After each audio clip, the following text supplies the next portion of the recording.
Kalumpit, Bulacan. Opo. Opo. Nung maliit pa po ako, ng mga 5 years old, sakitin daw ako, sabi ng nanay. Tapos lagi po akong pinapahilot ng nanay. Tapos nung lagi na akong may sakit, may lagnat, tapos maano na yung pakiramdam ko, masama na.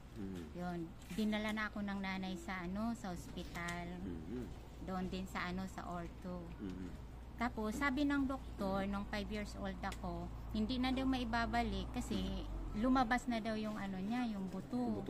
Opo. Tapos simula noon, ayun, lumiit na yung yung kamay. Tapos nawala Ilang na years ako na ng po yan? pag-asa. Ilang years na po? 43 na. 43 years. Opo. Dislocate. Okay. Yan. Ito yung buto nito. Opo, yan ang sabi ng doktor. May x-ray ka? Meron po. Yung parang makita pa. Oh, ay, may pakita mo. Grabe, Ay, ito yung nakita lumiit ko na. kanina. Opo, tay. Opo. Ito yung nakita ko na kanina. Oh, ito po. Opo. Itong buto mo ito galing dito. Opo.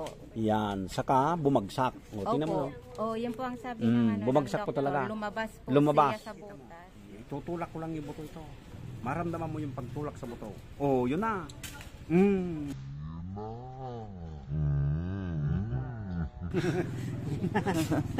Wala na. Oh, hawakan mo ito, sister, para masaya kang umuwi. Opo, Yan, opo. yan na. Opo. Oh, okay na. Okay po. Wala na yung butong gumaganon-ganon. Masakit. Wala na. Nabalik masasabi mo at naramdaman mo kung naibalik.